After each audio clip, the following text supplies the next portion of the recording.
Moving forward with appointments, our next appointment will be Deborah and Gary Friedman to hear concerns related to the elimination of nonprofit banner signs within the city and take any action necessary.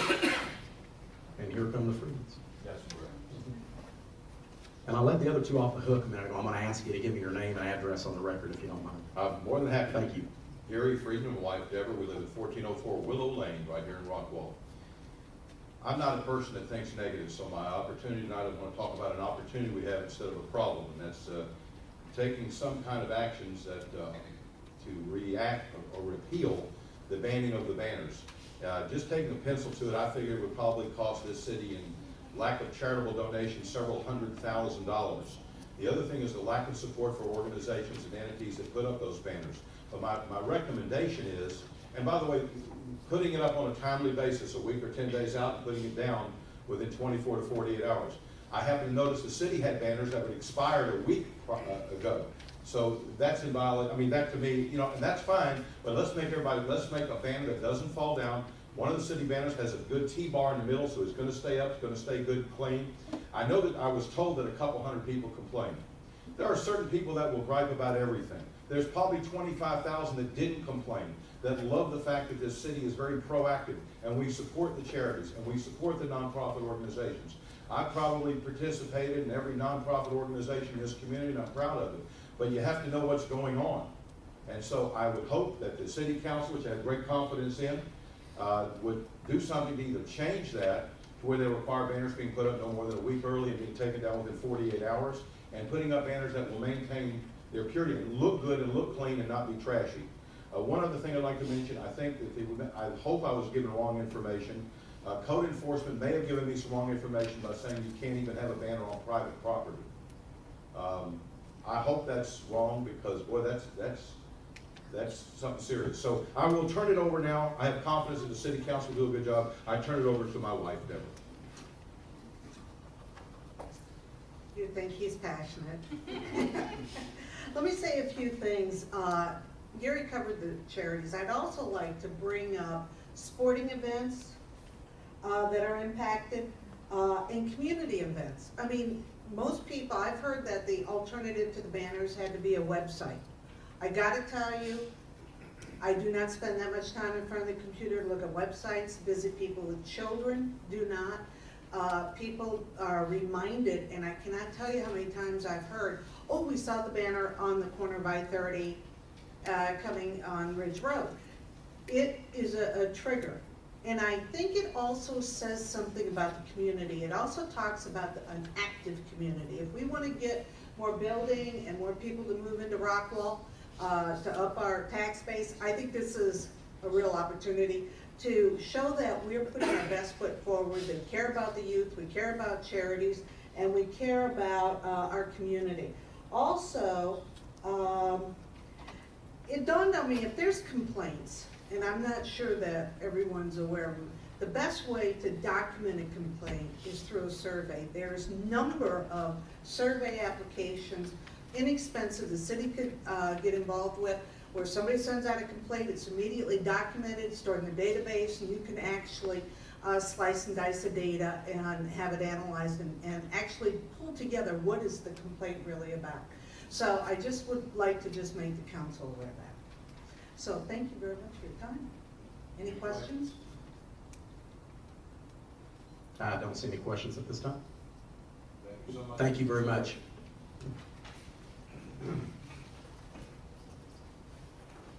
Our next appointment will be with Raymond Turco and Associates to hear a presentation regarding the results of the 2011 Citizen Survey and take any action necessary. So you made it. I made it. All right. 12:15 to 4:45. Wow, there you go. So that little loop around Austin cost a few extra dollars, but it certainly speeds up the process. There you go. All right, let me find this. Give me all the formalities right quick and give me the name and address and all that stuff for you. Oh, I'm Yes, Ray sir. Turco. I am the president and owner of Raymond Turco and Associates. We are located in Arlington, Texas. And it is my privilege today to report to you the findings of our citizen survey. And I'm going to go into it right now. Let's see here.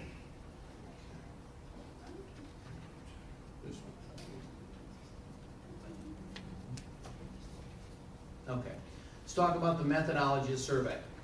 We've done this survey in the same similar methodology in 2003, 2005, 2008. The benefit of this is that we're comparing apples to apples. And that's what, we didn't switch methodologies, we didn't switch how we did it. We collected 1,700 surveys from a mailing of 15,000 households.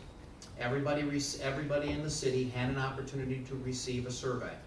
582 of those were selected from a random list that we had. And you'll look at the numbers have gone down in the years that we've done the survey. This year's rate of collection was 11.2%, going down from 2003 of 16.5%. So we've gone down 5% over an 8-year period. It was a self-administered survey. We took the random sampling and divided it into our 4 subsectors so that we can again compare results both from the full sample as well as from the various areas. We collected surveys at the post office and here at City Hall for approximately 2 months period. If you look at the map, this is how we broke down and how we have broken down in previous years the 4 areas within the city. The only difference is we have added this year, which we didn't have in previous years, the annexed areas. Our profile, we've compared it again from our previous years over the 8 years. This year's survey, 32% were male and 33% were female under the age of 45. You'll see the numbers were slightly higher in previous surveys. And in terms of the age over 55, you'll see that numbers begun to climb just a little bit. We were at 33% of men were over the age of 55 back in 2003. You'll see now we've gone up to 47%. In terms of our children, you'll see we've gone up 10% in terms of people who did not have children under the age of 18. Again, that's the result of having an older sample this year. In terms of length of residence, we are getting more older, more long-term residents participating in the survey. You'll see we were at 30% of under 3 years compared to 33% of over 11 years when we first did the survey. Now we're at 18% and 43%. So we've dropped in terms of the city's newer residents, picking up more of the long-term residents. In terms of homeowners, you'll see that number really hasn't changed at all between 2003 and 2011. Neither has the percentage who have acknowledged voting in recent elections. We always look at that number and say, gosh, you know, but again, it's an attitude, and people will tell you they vote. Now, if you go and you show them the signature roster, and are you really sure you voted? They may question. But in terms of saying they voted, that's what they did. And this year, we started this question back in 2008 in terms of asking whether or not they worked in Rockwall. Again, numbers were pretty much the same in terms of the percentage that have worked in the city. One of the first questions in the survey is to go ahead and say how satisfied or dissatisfied with the quality of life in your community. And you'll note from 2003 onward, our general satisfaction has remained fairly high, above 90%, at a fairly consistent rate. But what is important to look at is to look at the intense satisfaction. Those residents who have gone out of their way to check on the survey, I'm very satisfied. And you'll note that throughout the survey, the numbers have improved each year. And that's where you want to be. Everybody's going to sit there. A lot of cities are between 90 and 95% in terms of overall satisfaction. But what you want to do is to be able to note improvements in intensity. And that has been the case here, and that's been very good. Again, comparing community improvement ratings. Again, our improved numbers have gone up, while our same and worst numbers have gone down.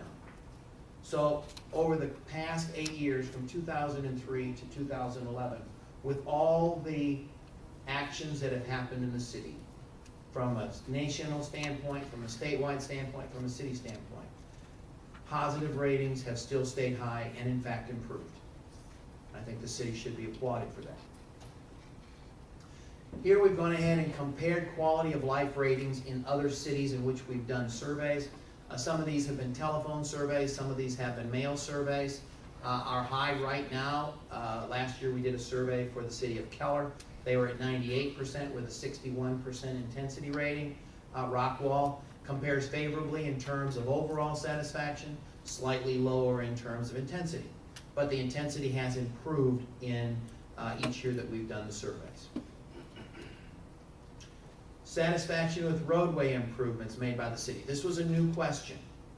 You'll note that 83% are satisfied, and of those 83%, 25% are intensely satisfied with roadway improvements made by the city.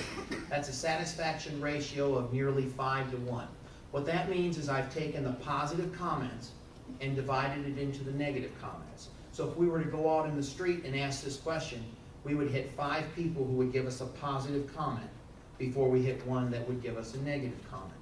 Satisfaction was fairly consistent throughout the city. Those are Area 1, Area 2, Area 3, and Area 4. However, even though things are very positive, in a later question, 94% agreed that traffic issues remain a necessary area of emphasis. So improvements have been made, it's very good, but they're not saying slack off. They're still looking at that as an issue.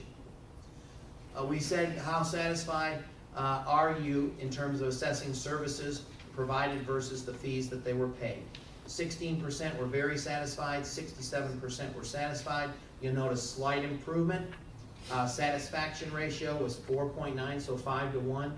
Again, more positive than we were in when the question was asked previously.